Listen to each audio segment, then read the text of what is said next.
마음을 다스리는 부처님의 말씀. 사람의 마음은 흐르는 물과 같습니다. 우리 모두는 이 물결에 떠다니는 나뭇잎 같고요. 이제 부처님의 말씀을 간절함을 담아 귀 기울여 보세요. 자, 잠시 눈을 감고 마음의 눈을 열어보세요.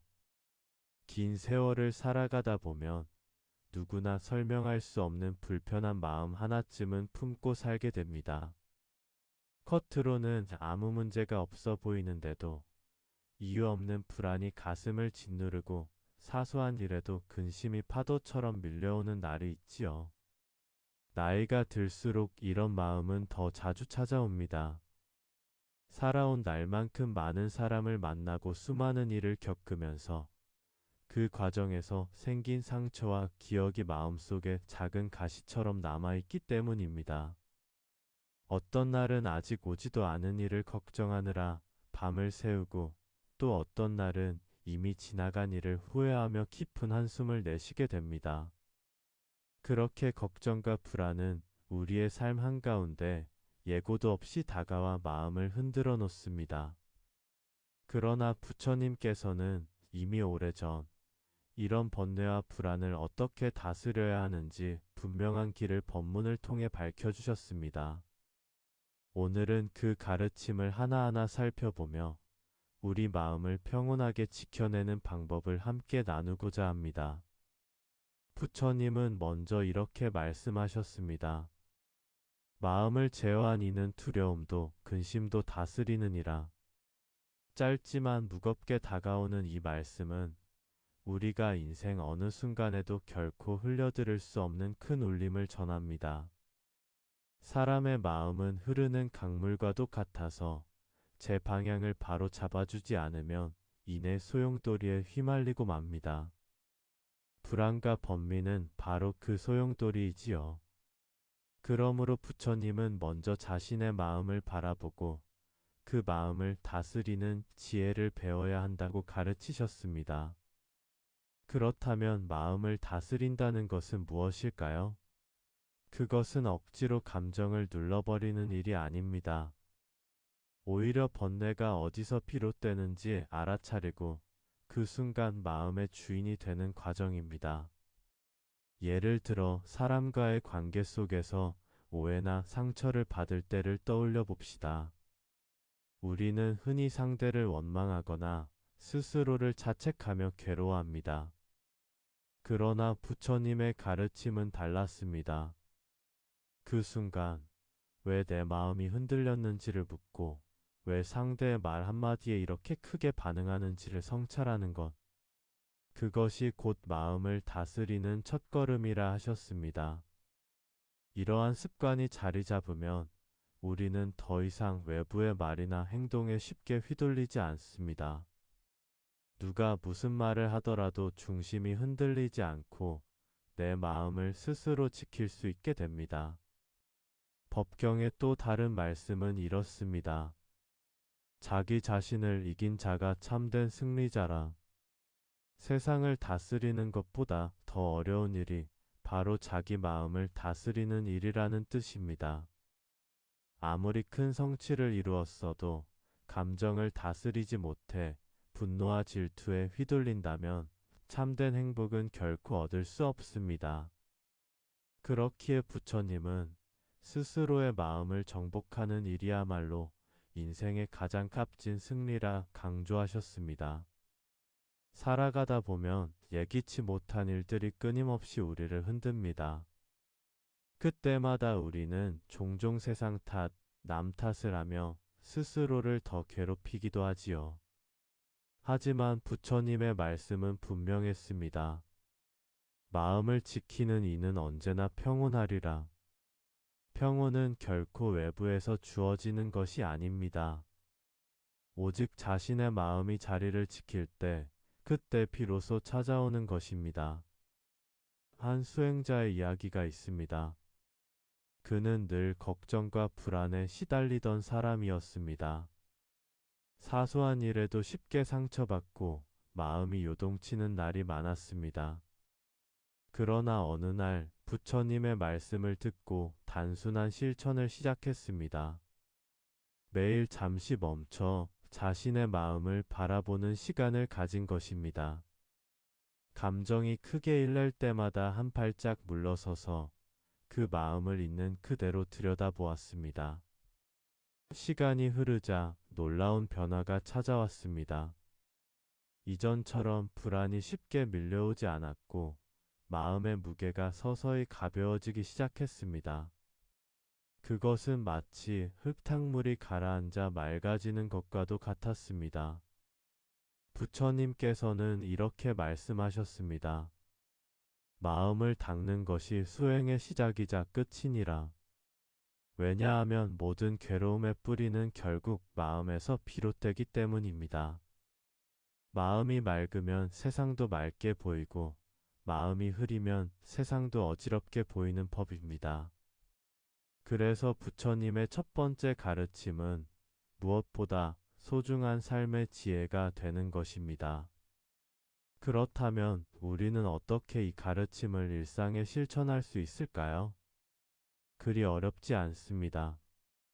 하루 중 잠시라도 멈춰서 자신의 마음을 살피는 습관을 들이면 됩니다. 바쁜 일상 속에서도 단 몇 분, 눈을 감고 마음의 움직임을 지켜보는 것만으로도 불안은 조금씩 자취를 감추기 시작합니다. 이것이 바로 부처님께서 우리에게 가르쳐 주신 수행의 첫 발걸음입니다. 살다 보면 이유 없는 걱정과 불안이 구름처럼 밀려올 때가 있습니다. 아무 일도 없는데도 가슴이 답답하고 사소한 일에도 한숨이 새어나오곤 하지요. 나이가 들수록 경험은 많아지지만 그만큼 근심도 함께 늘어납니다. 그러나 부처님께서는 분명히 말씀하셨습니다. 걱정과 불안은 우리 마음이 만든 그림자일 뿐 자비와 지혜로 다스릴 수 있다고 말입니다.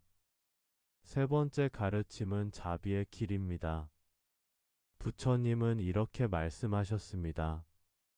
모든 생명에게 자비를 베풀라. 자비는 마음을 평온케 하느니라.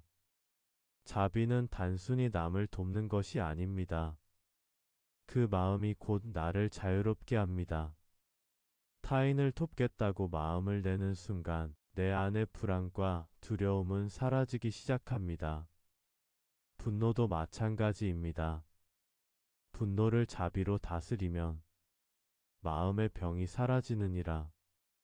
부처님의 이 말씀처럼 미움은 불안이 되어 우리를 괴롭히지만 자비는 그 불안을 녹이는 힘이 됩니다. 네 번째 가르침은 바른 지혜입니다. 법경에서는 이렇게 설하셨습니다.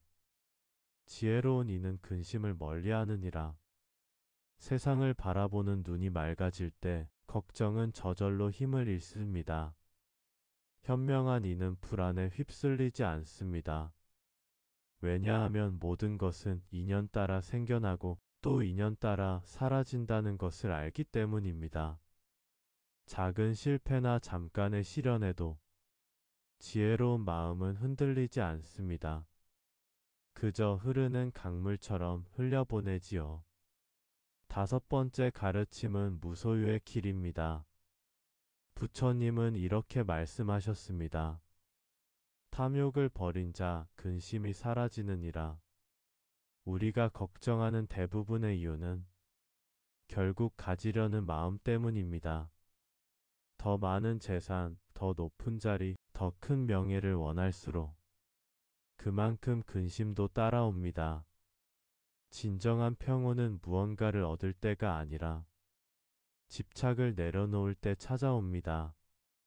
비워낸 만큼 가벼워지고 비워낸 만큼 마음은 맑아집니다. 여섯 번째 가르침은 성찰의 힘입니다. 법경에는 이렇게 기록되어 있습니다. 자신을 살피는 이는 근심을 떠나느니라. 남을 탓하기보다 먼저 내 마음을 살피는 것, 그것이 근심을 없애는 지름길입니다. 왜 내가 이 말에 상처받았는지, 왜 이 일로 불안이 커지는지, 자신에게 물어보는 순간 우리는 이미 자유로워지고 있습니다. 성찰은 자기 비난이 아닙니다. 그저 내 마음의 움직임을 알아차리는 것입니다. 그 습관이 쌓이면 외부의 말과 행동에도 쉽게 흔들리지 않게 됩니다. 일곱 번째 가르침은 인내의 길입니다. 부처님께서는 이렇게 말씀하셨습니다. 인내는 최고의 수행이니라.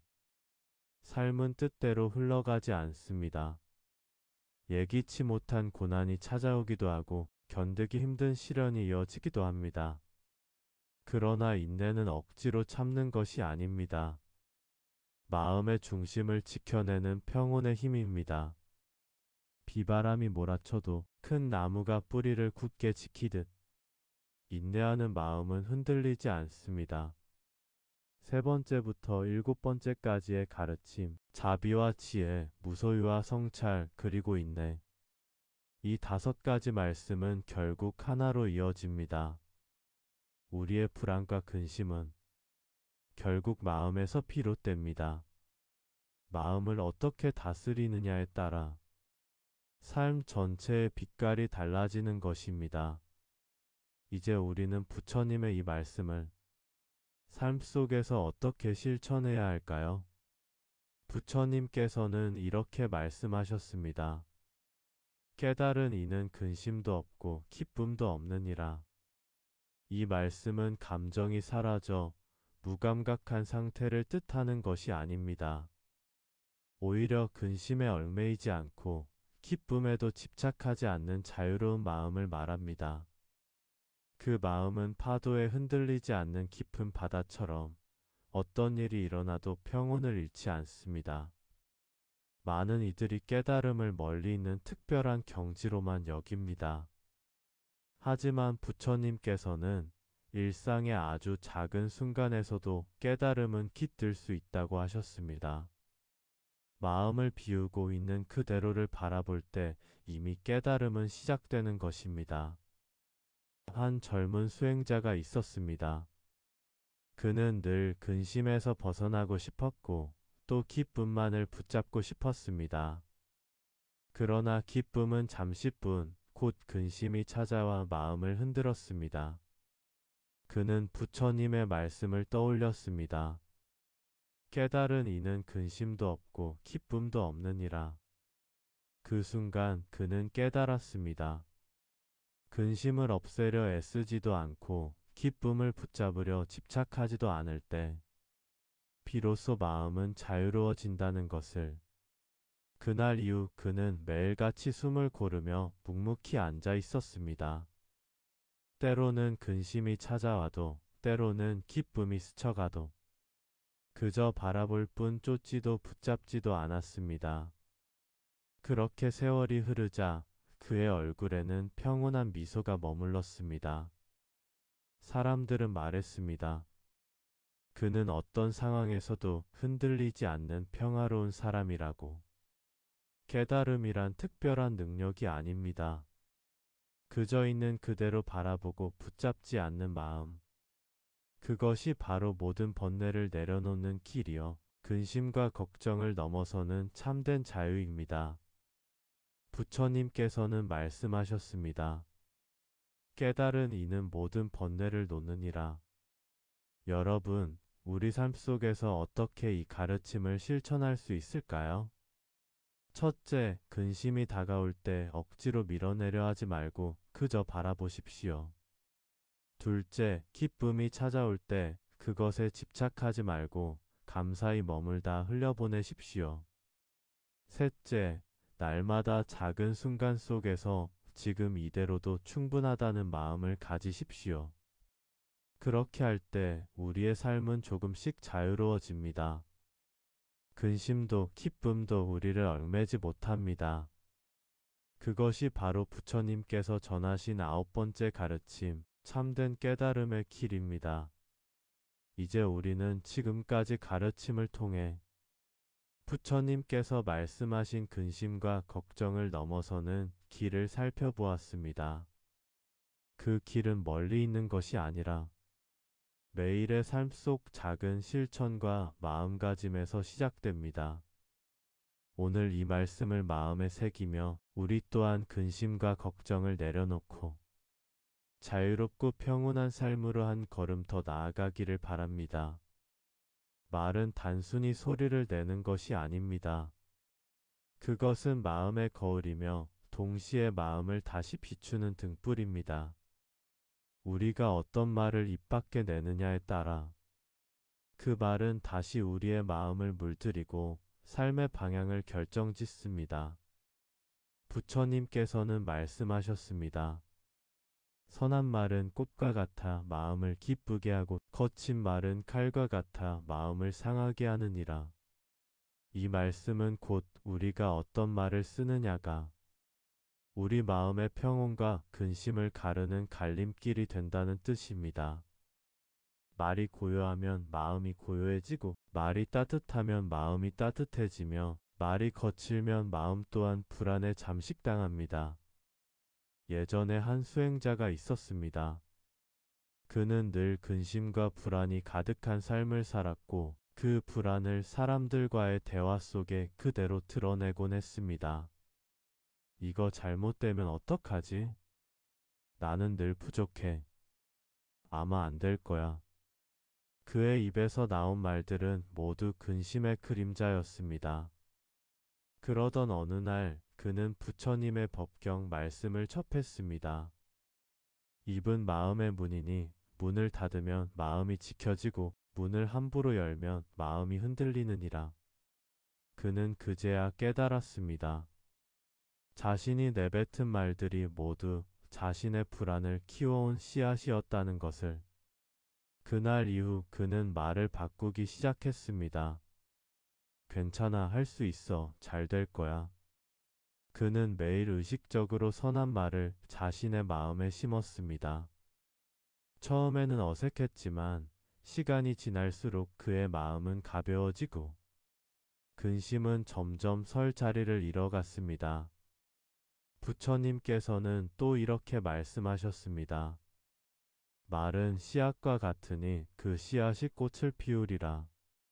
우리가 심는 말이 어떤 씨앗인가에 따라 그 꽃이 근심일 수도 평온일 수도 있다는 것입니다. 그러므로 여러분, 오늘부터 자신이 내뱉는 말을 살펴보십시오. 걱정을 키우는 말은 줄이고 희망을 심는 말, 평온을 불러오는 말을 스스로에게 건네보십시오. 그 작은 습관이 쌓일 때 우리의 마음은 저절로 평온을 되찾게 될 것입니다. 이제 우리는 묻지 않을 수 없습니다. 그렇다면 말의 청정을 어떻게 실천할 수 있을까요? 첫째, 불안이 올라올 때마다 괜찮아라는 말을 자신에게 들려주십시오. 그 말은 불안의 불길을 잠재우는 물줄기와 같습니다.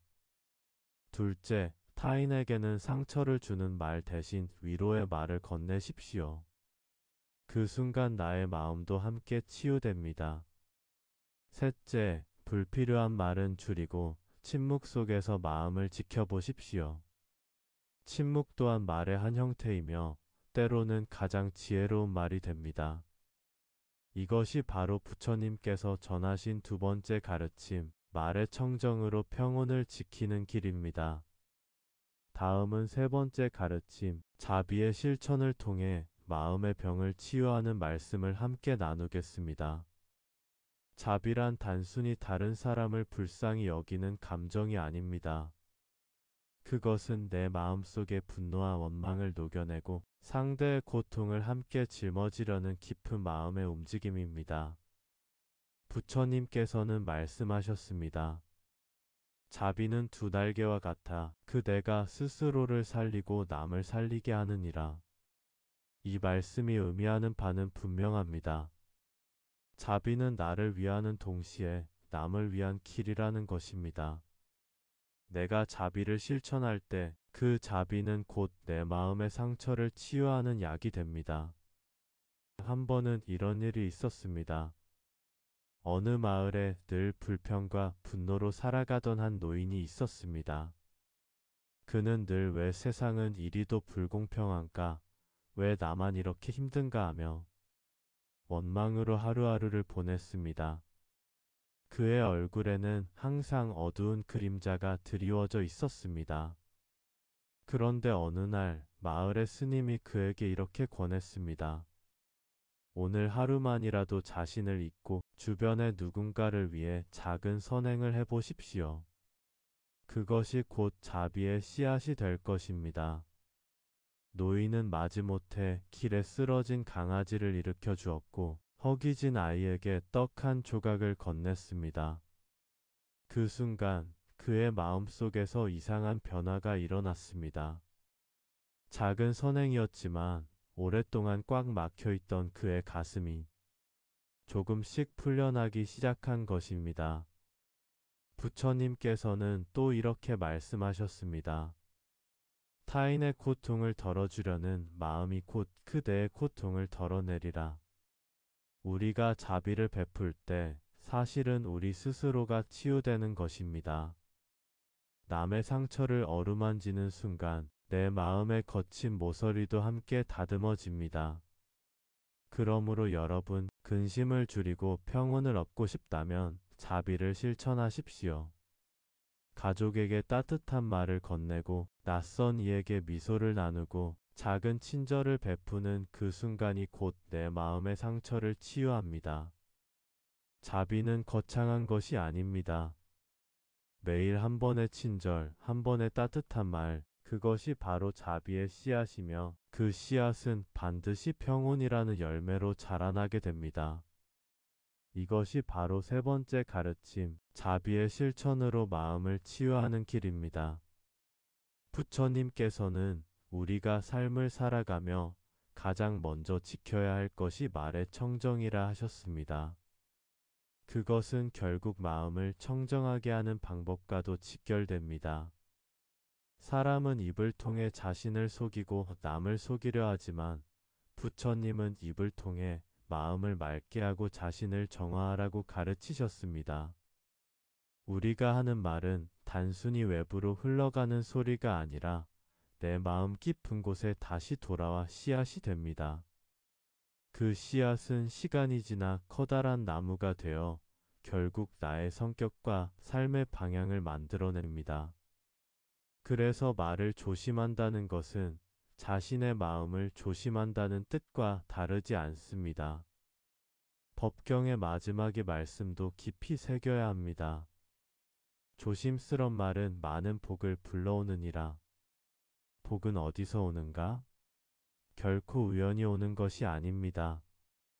우리가 일상에서 쌓는 작은 습관, 특히 말에서 시작된다는 것을 부처님은 알려주셨습니다.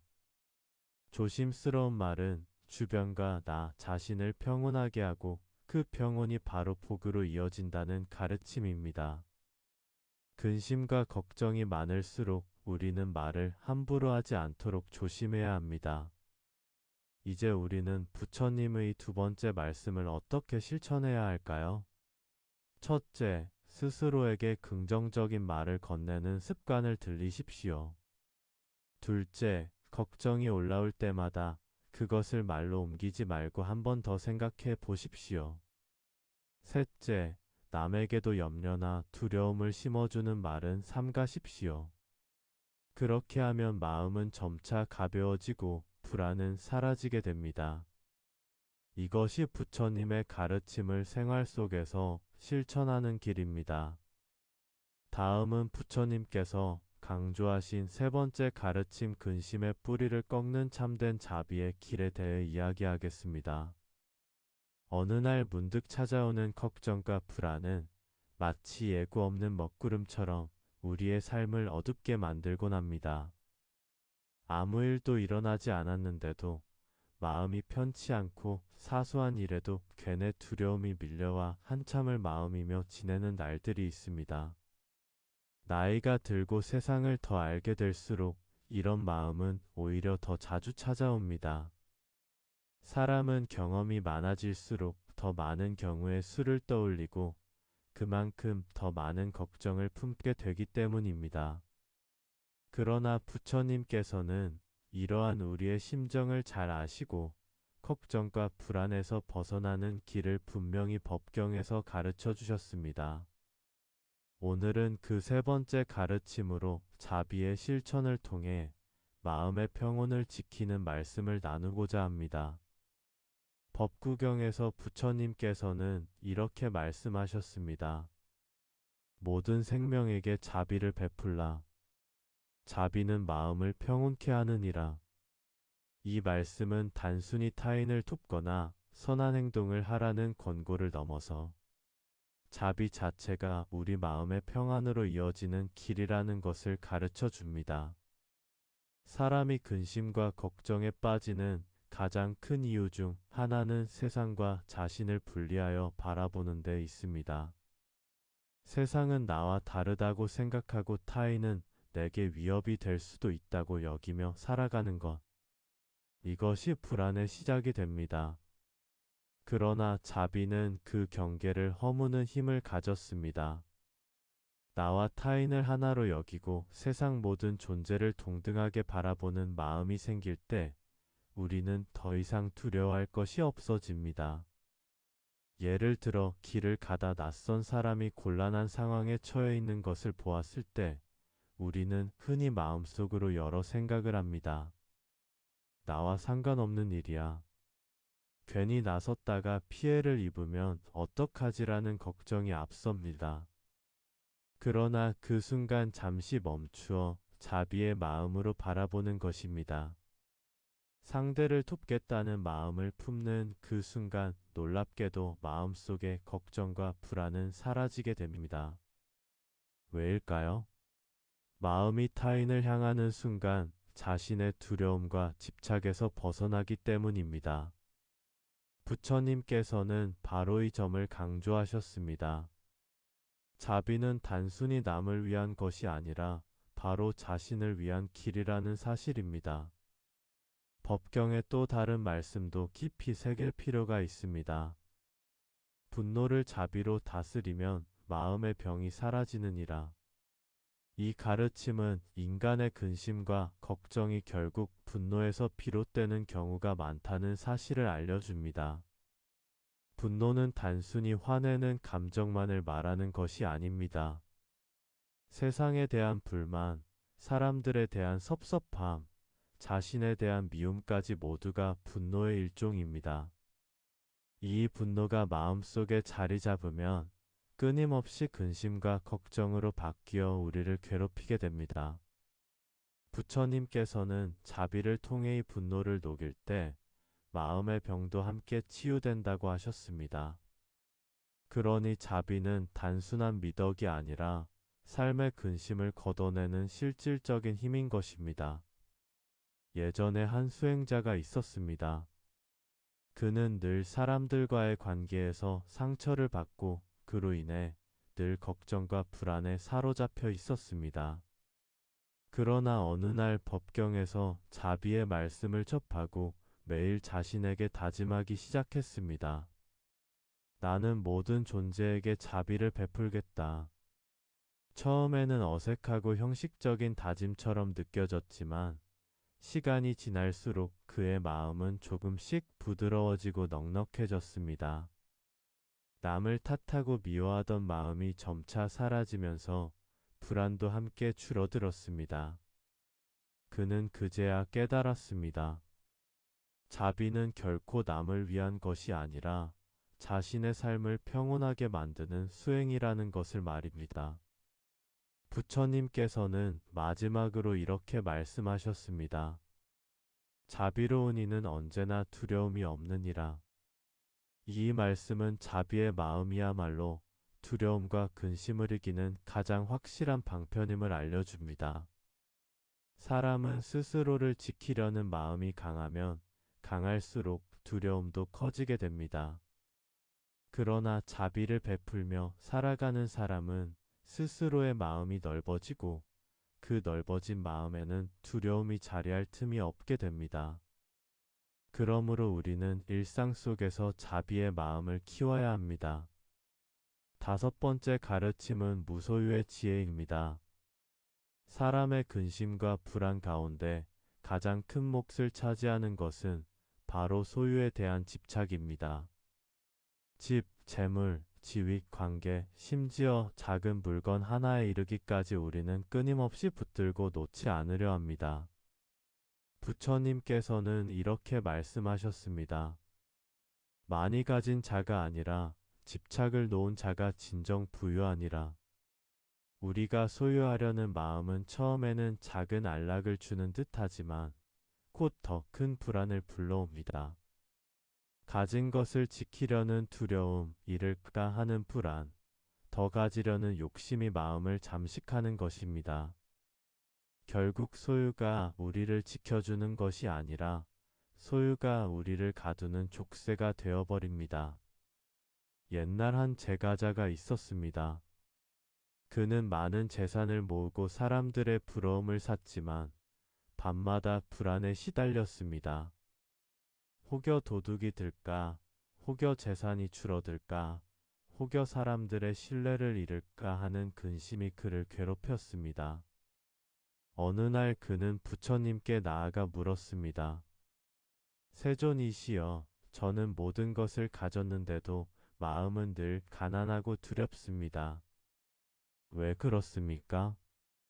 그러자 부처님께서는 말씀하셨습니다. 그대는 가진 것이 많은 것이 아니라 집착이 많은 것이다.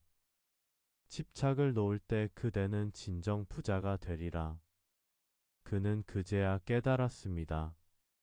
그의 불안은 결코 부족해서가 아니라 오히려 너무 붙잡고자 해서 생겨난 것이었습니다. 그 후 그는 조금씩 내려놓기 시작했습니다. 재산의 일부를 나누고 불필요한 욕심을 줄이고 마음을 가볍게 하니 오히려 삶이 평온해졌습니다. 법구경의 또 다른 말씀은 우리에게 더 큰 울림을 줍니다. 무소유의 마음은 하늘과 같아 어떤 것도 막지 못하느니라. 집착을 놓는 순간 우리의 마음은 광활한 하늘처럼 넓어지고 그 속에서는 근심과 걱정이 더 이상 발붙일 곳이 없어집니다. 여러분, 무소유란 결코 아무것도 가지지 말라는 뜻이 아닙니다. 가진 것에 집착하지 않고 필요 이상에 매이지 않으며 잃어도 괜찮다는 마음을 갖는 것이 바로 무소유의 삶입니다. 작은 물건 하나를 소중히 여기되 그것이 없어진다고 마음까지 흔들리지 않는 것, 사람을 사랑하되 그 사람이 떠나더라도 미움에 빠지지 않는 것, 그것이 무소유의 지혜입니다. 그러므로 우리는 일상에서 이렇게 실천할 수 있습니다. 첫째, 집착하는 물건이 있다면 하나씩 내려놓아 보십시오.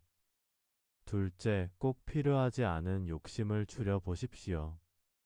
셋째, 내 것이 아닌 것에도 감사하며 살아가 보십시오.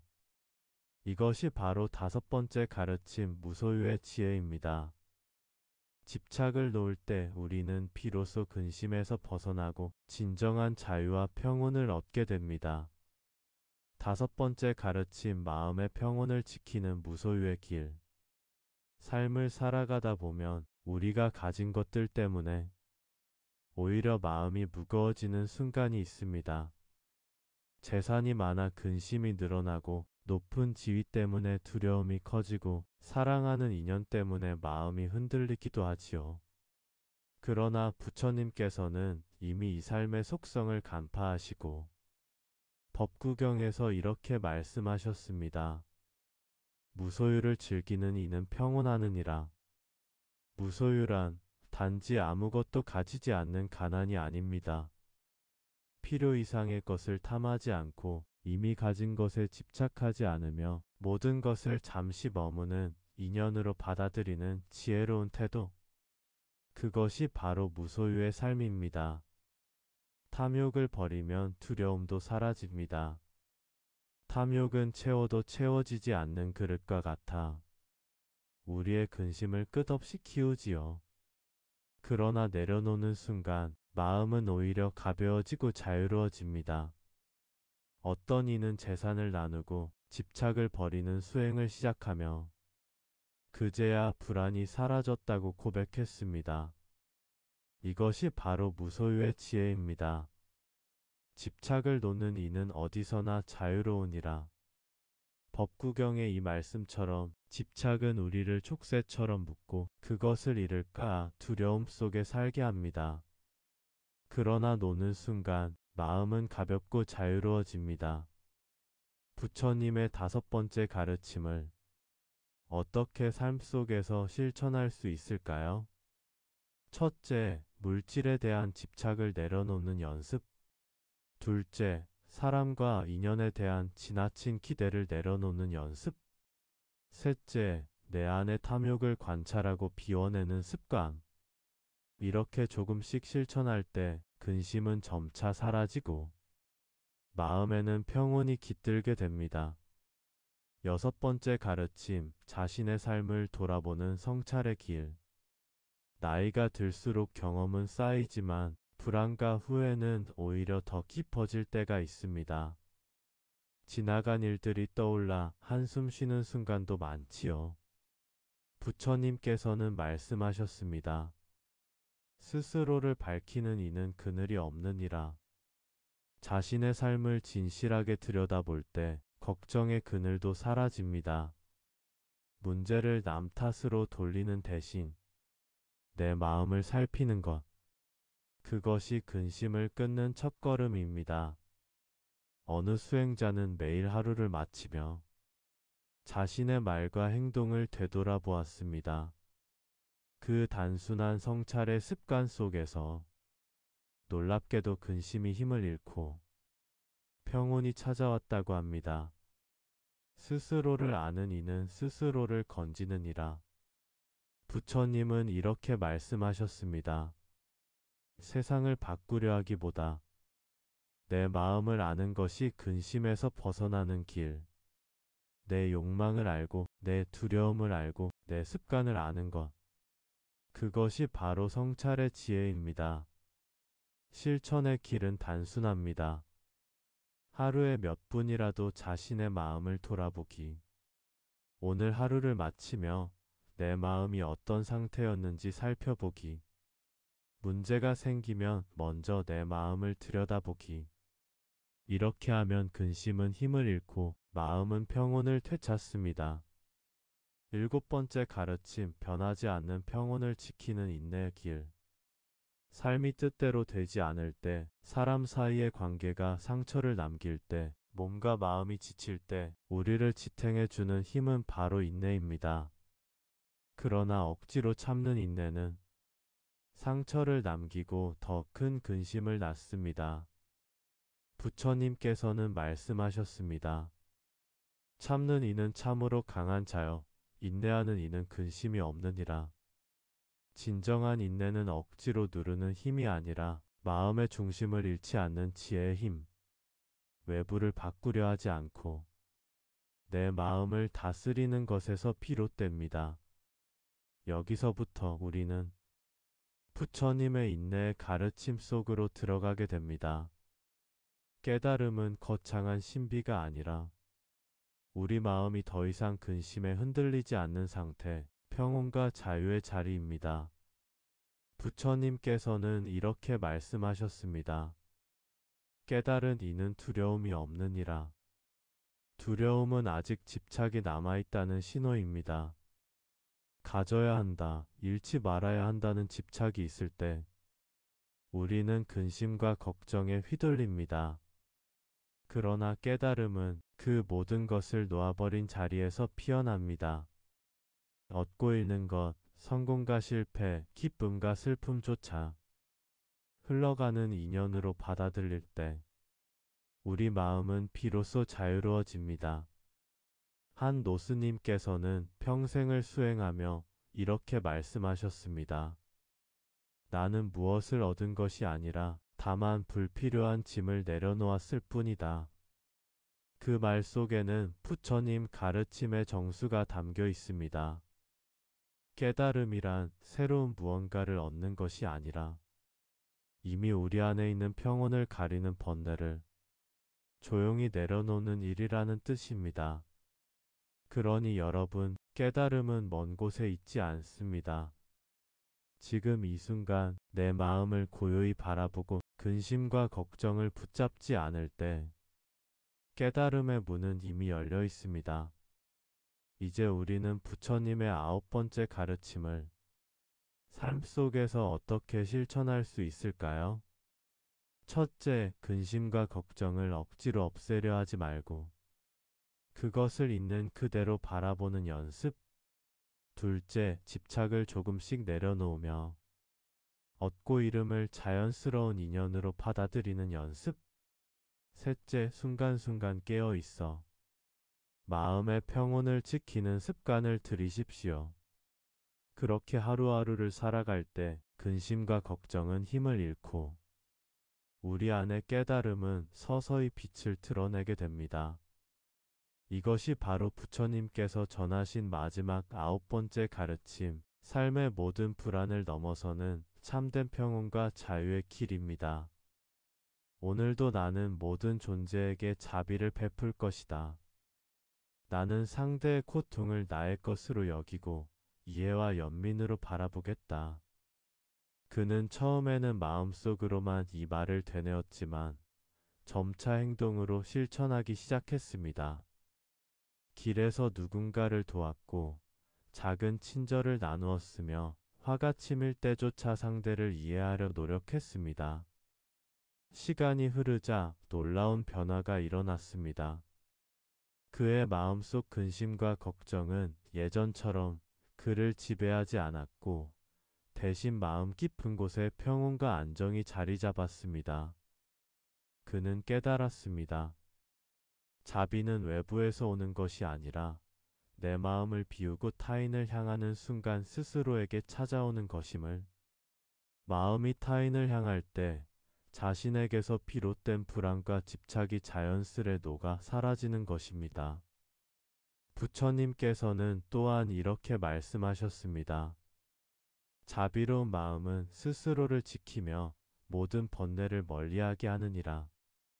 이 말씀은 단순히 남을 돕는 행위를 넘어서 자비심이 근본적으로 내 마음의 평온을 지키는 길임을 가르칩니다. 자비를 통해 마음속 깊은 곳에 두려움과 근심을 녹이고 분노와 불안으로부터 자유로워질 수 있습니다. 사람은 누구나 일상 속에서 다양한 갈등과 어려움을 겪습니다. 그러나 자비심을 실천하는 순간 마음은 더 이상 그 상황에 휘둘리지 않고 평온을 유지할 수 있습니다. 우리는 이제 부처님의 세 번째 가르침을 삶에 적용할 수 있습니다. 첫째, 타인을 향해 작은 친절과 이해를 베풀어 보십시오. 둘째, 화가 치밀 때에도 상대를 미워하거나 판단하지 않고 마음속으로 그를 이해하려 노력하십시오. 셋째, 스스로에게도 자비로운 말을 건네고 마음을 다독여 주십시오. 이렇게 실천할 때 우리는 외부의 환경에 상관없이 마음속 평온을 유지하며 근심과 걱정에서 벗어날 수 있습니다. 부처님께서 가르치신 자비의 길은 단순한 도덕적 교훈이 아니라 근심과 불안을 끊고 마음을 자유롭게 하는 실질적 수행법임을 기억해야 합니다. 다음으로 부처님께서 전하신 네 번째 가르침은 바른 지혜로 근심의 뿌리를 끊는 길입니다. 사람들은 흔히 문제의 결과만을 보고 고민하지만 부처님은 문제의 원인을 꿰뚫어 보는 지혜, 즉 사물과 마음을 올바르게 바라보는 능력이 근심과 걱정을 없애는 핵심임을 강조하셨습니다. 법경에는 이렇게 설하고 있습니다. 바른 지혜로 근심을 보라. 근심의 뿌리를 알면 번뇌는 스스로 사라지느니라. 이 말씀은 근심을 단순히 없애려 하기보다 그것의 근원을 이해하고 바라보는 지혜를 갖추라는 뜻입니다. 예를 들어 어떤 이는 직장에서의 실패로 깊은 걱정에 사로잡혀 있었습니다. 그는 매일 자신을 탓하고 미래를 두려워하며 밤잠을 설쳤습니다. 그러나 부처님의 말씀을 접한 후 그는 깨달았습니다. 근심은 실패 자체가 아니라 그 실패를 바라보는 자신의 생각과 집착에서 비롯된 것임을. 그는 상황을 있는 그대로 바라보고 감정을 판단하거나 억누르지 않고 현실과 마음을 있는 그대로 받아들이는 연습을 시작했습니다. 그 결과 마음속 두려움은 점차 사라지고 평온이 찾아왔습니다. 그는 알게 되었습니다. 바른 지혜란 문제를 피하거나 무시하는 것이 아니라 그 근본을 이해하고 올바르게 직시하는 힘임을. 그 힘은 근심을 뿌리째 제거하고 마음을 흔들림 없이 지키는 기반이 됩니다. 부처님의 네 번째 가르침을 삶에 적용하는 방법은 다음과 같습니다. 첫째, 문제가 생기면 표면적인 결과보다 근본 원인을 관찰하십시오.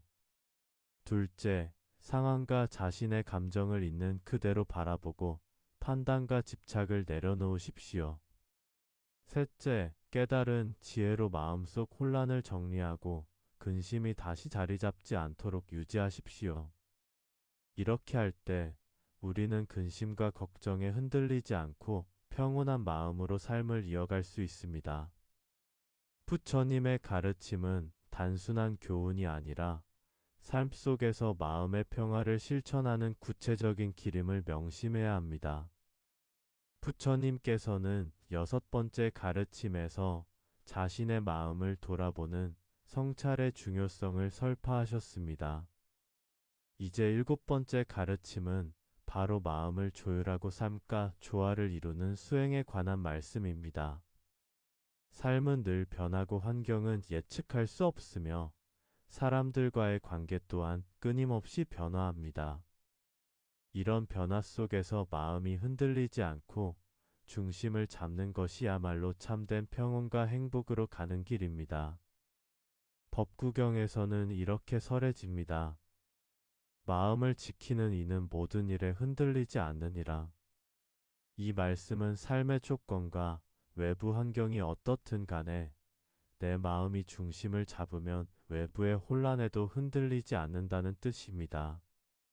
사람들은 흔히 행복과 평온을 외부에서 찾으려 합니다. 재물, 지위, 관계, 인정, 성취하지만 부처님께서는 모든 행복의 출발점이 외부가 아니라 내 마음의 평정임을 강조하셨습니다. 예를 들어 어떤 사람이 직장에서 승진 경쟁 때문에 늘 긴장하고 걱정하며 스트레스를 받는다고 합시다. 그는 승진 여부, 동료의 시선, 상사의 평가 등 외부 조건에 마음을 맡기고 있습니다. 부처님의 가르침대로라면 이런 상황에서 해야 할 일은 외부 환경을 바꾸려 애쓰기보다 자신의 마음을 조율하고 평온을 지키는 연습을 하는 것입니다. 마음이 흔들리지 않으면 설령 승진이 이루어지지 않더라도 두려움과 불안에 휩싸이지 않습니다. 마음의 중심을 지키는 순간 외부 상황은 더 이상 내 평화를 결정짓는 요소가 되지 않습니다. 그렇다면 우리는 일상에서 이 마음의 조율을 어떻게 실천할 수 있을까요? 첫째, 호흡과 마음 관찰을 통해 순간순간 내 마음을 살펴보십시오. 감정이 흔들릴 때 호흡을 고르고 마음을 바라보면 파도가 지나가듯 감정도 지나갑니다. 둘째, 집착과 기대를 내려놓는 훈련을 하십시오. 타인이나 사건에 대한 지나친 기대는 마음을 흔들고 불안을 키웁니다. 기대를 줄이고 지금 여기에 집중하는 순간 마음은 자연스레 안정됩니다. 셋째, 감사와 수용의 마음을 길러보십시오. 상황과 사람, 그리고 자신의 상태를 있는 그대로 받아들이고 감사하는 마음을 더할 때 마음은 넓어지고 평온은 깊어집니다. 한 수행자의 이야기를 들려드리겠습니다. 그는 늘 주변의 평가와 사건에 마음을 빼앗기며 불안과 초조 속에 살아왔습니다. 하루하루를 긴장 속에 보내며 작은 일에도 마음이 흔들리고 스트레스가 쌓였습니다. 그러나 부처님의 법경을 접하고 마음을 지키는 연습을 시작했습니다. 그는 하루 일정 시간을 내어 호흡을 관찰하고 마음을 들여다보며 기대와 집착을 내려놓는 훈련을 반복했습니다. 처음에는 쉽지 않았지만 점차 마음의 파도는 잔잔해졌고 외부 상황에 휘둘리지 않는 힘을 얻었습니다. 이제 그는 승진이나 인정 여부와 상관없이 하루하루를 평온하게 살아갈 수 있게 되었습니다. 부처님께서는 말씀하셨습니다. 마음을 지키는 이는 언제나 자유로우며 흔들림이 없느니라. 이 가르침은 단순히 마음을 잘 다스리는 기술이 아니라 삶 전체를 평온과 자유로 이끄는 근본 원리임을 알려줍니다. 마음을 조율할 줄 아는 사람은 외부 상황에 따라 일희일비하지 않고 작은 기쁨에도 감사하며 고통과 불안을 적절히 다스릴 수 있습니다. 삶 속에서 중심을 잃지 않으면 우리는 그 어떤 어려움도 자연스럽게 받아들이고 극복할 힘을 얻게 됩니다. 오늘까지 우리는 부처님의 6가지 가르침, 자비로움으로 두려움을 없애는 법, 바른 지혜로 근심의 뿌리를 끊는 법, 무소유로 마음의 평온을 지키는 법, 성찰로 자신을 밝히는 법, 마음의 중심을 지켜 삶과 조화를 이루는 법까지 살펴보았습니다. 각각의 가르침은 서로 연결되어 있으며 한 가지라도 실천할 때 삶의 질이 달라지고 모두 함께 실천할 때 완전한 평온과 자유로움에 도달할 수 있습니다. 다음 가르침에서는 부처님께서 말씀하신 일상에서 마음을 깨어있게 하는 수행, 즉 마음 챙김의 길에 대해 이야기하겠습니다. 마음 챙김은 단순한 명상이 아니라 우리가 매 순간 겪는 삶의 모든 경험 속에서 자비와 지혜를 실천하고 흔들리지 않는 중심을 유지하는 구체적인 방법을 알려줍니다. 여러분, 인생을 살아가면서 우리는 수많은 근심과 걱정 속에 살아갑니다. 가끔은 세상이, 운명이, 사람들의 태도가 나를 힘들게 하는 것만 같고 도무지 벗어날 수 없는 불안과 두려움 속에서 숨막히는 듯한 순간도 있습니다. 하지만 부처님께서는 이미 오래전 우리 인간의 마음을 누구보다 깊이 이해하시고 그 근본을 다스리는 길을 명확히 가르쳐 주셨습니다. 오늘은 그 가르침을 하나씩 짚으며 어떻게 우리 삶 속에서 실천할 수 있는지 여러 사례와 함께 깊이 나누어 보고자 합니다. 부처님께서는 이렇게 말씀하셨습니다. 스스로를 아는 이는 스스로를 건지느니라. 우리는 흔히 세상을 탓하고 운명을 탓하며 타인을 탓합니다. 그러나 부처님께서는 진정한 삶의 자유와 평온은 바로 자신을 아는 데서 비롯된다고 가르치셨습니다. 스스로를 아는 것, 그것은 단순히 나를 생각하는 것이 아니라 나의 욕망을 알고 나의 두려움을 알고 나의 습관과 마음의 흐름을 깊이 이해하는 일입니다. 예를 들어 하루를 돌아볼 때 나는 어떤 감정에 사로잡혔는가? 나는 그 순간 어떤 마음으로 행동했는가? 그 마음을 비추어 보고 스스로를 관찰할 때 우리는 점점 근심과 걱정에서 자유로워질 수 있습니다. 이를 삶에 실천하는 방법은 단순하지만 강력합니다. 하루 단 몇 분이라도 조용히 앉아 자신의 마음을 돌아보고 오늘 하루 동안 내가 느낀 감정과 생각을 성찰하십시오. 문제가 생겼을 때 남을 탓하기 전에 먼저 내 마음을 바라보십시오. 이 단순한 습관이 쌓일 때 우리는 더 이상 감정의 노예가 되지 않고 마음의 주인이 될 수 있습니다. 삶이 쉽지 않다는 것은 누구나 경험합니다. 세상 일이 뜻대로 풀리지 않을 때, 사람과의 관계가 삐걱거릴 때, 몸과 마음이 지칠 때마다 인내는 우리를 지탱해주는 보이지 않는 힘이 됩니다. 부처님께서는 말씀하셨습니다. 참는 이는 참으로 강한 자여, 인내하는 이는 근심이 없느니라. 인내란 단순히 억지로 참고 견디는 것이 아닙니다. 누군가의 말 한마디에 마음이 흔들리고 사소한 일에도 서운함이 치밀어 오를 때 마음을 다스리며 중심을 잡는 힘, 그것이 진정한 인내입니다. 예를 들어 한 사람이 늘 다툼 속에서 마음이 상해 걱정과 근심에 빠지곤 했습니다. 그는 부처님의 말씀을 접한 후 인내의 참된 의미를 깨달았습니다. 인내란 그저 참는 것이 아니라 내 안의 평온을 지키고 마음의 중심을 잃지 않는 것. 누군가가 불편한 말을 해도 담아두지 않고 일이 뜻대로 풀리지 않아도 있는 그대로 받아들이는 것. 이러한 마음가짐이 쌓일 때 그는 점차 마음이 넉넉해지고 근심도 줄어드는 경험을 했습니다. 부처님께서도 말씀하셨습니다. 인내는 모든 선의 뿌리니라. 인내하지 못하면 순간의 감정에 휘둘려 선한 말과 행동도 할 수 없습니다. 그러나 인내하는 이는 마음의 여유가 생기고 상대를 있는 그대로 받아들이는 아량이 생깁니다. 그 결과 근심과 걱정도 저절로 사라지게 됩니다. 삶에서 인내를 실천하는 방법은 이렇게 단순합니다. 감정이 요동칠 때 한 걸음 물러나 마음을 바라보기. 상황이 뜻대로 되지 않을 때 억지로 바꾸려 하지 않고 있는 그대로 받아들이기. 상대를 탓하기보다 이해하고 스스로를 억누르기보다 넉넉한 마음으로 품기. 이 세 가지 습관이 우리의 마음을 한결 가볍게 하고 근심과 걱정을 점차 사라지게 합니다. 인생을 살아가면서 우리는 아무리 노력해도 마음 한켠의 불안과 걱정이 쉽게 사라지지 않는다는 사실을 깨닫습니다. 부처님께서는 말씀하셨습니다. 정진하는 이는 근심하지 않느니라.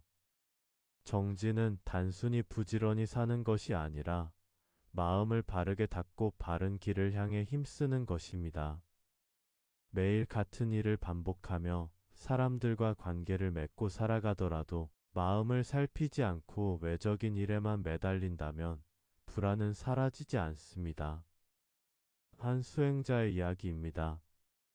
그는 평생 불안과 두려움 속에서 살았지만 법경에서 부처님의 말씀을 접하고 스스로 마음을 돌보는 시간을 만들었습니다. 매일 아침 자신만의 시간을 정하고 마음을 가다듬고 바른 생각과 선한 행동을 실천했습니다. 그 결과 오랜 두려움과 불안이 점차 사라지고 마음속 깊은 평온이 찾아왔습니다. 부처님께서는 이렇게도 말씀하셨습니다. 정진은 번뇌의 끈을 끊는 칼이니라. 정진을 멈추는 순간 번뇌가 다시 자라납니다. 하지만 꾸준히 마음을 닫고 바른 생각과 행동으로 나아가는 이는 그 끈을 스스로 잘라낼 수 있습니다. 정진을 삶 속에서 실천하는 방법. 하루에 한 번 스스로의 마음을 닦는 시간을 가지기. 작은 일이라도 바른 행동과 선한 마음으로 실천하기. 내 마음이 방황하지 않도록 지속적인 정진을 생활화하기. 이 습관을 쌓는 순간 마음의 평온은 저절로 찾아오고 근심과 걱정은 사라집니다. 부처님께서는 마지막으로 말씀하셨습니다. 깨달은 이는 모든 번뇌를 놓느니라. 깨달음은 특별한 경지에 도달하는 것이 아닙니다. 지금 이 순간 근심과 걱정 속에서도 마음을 있는 그대로 바라보고 세상을 얽매임 없이 바라보는 것, 그것이 바로 깨달음의 시작입니다. 깨달음은 기쁨에도 집착하지 않고 슬픔에도 얽매이지 않는 자유로운 마음입니다. 근심도 두려움도 불안도 더 이상 우리를 지배할 수 없습니다. 부처님께서는 또 말씀하셨습니다. 깨달은 이는 모든 법을 비추느니라. 마음의 깨달음의 빛이 비칠 때 우리는 세상을 있는 그대로 보고 걱정과 근심의 어둠에서 벗어날 수 있습니다. 한 수행자는 오랜 세월 근심 속에서 살았지만 부처님의 말씀을 접한 후 근심을 없애려 하지 않고 있는 그대로 바라보기 시작했습니다. 마음속에서 모든 생각과 감정을 조용히 바라보자 근심과 걱정은 점차 힘을 잃고 깊고 맑은 평온이 찾아왔습니다. 여러분도 오늘부터 이 가르침을 삶 속에서 실천해 보십시오. 근심과 걱정이 마음을 짓누른다면 스스로를 돌아보고 마음을 닫고 조금씩 평온을 쌓아가는 것입니다. 부처님의 가르침이 여러분의 삶 속에 늘 평온으로 함께하길 기원합니다. 마음을 비추고 세상을 있는 그대로 받아들이며 매 순간 작은 깨달음을 누리는 삶을 살아가시길 바랍니다.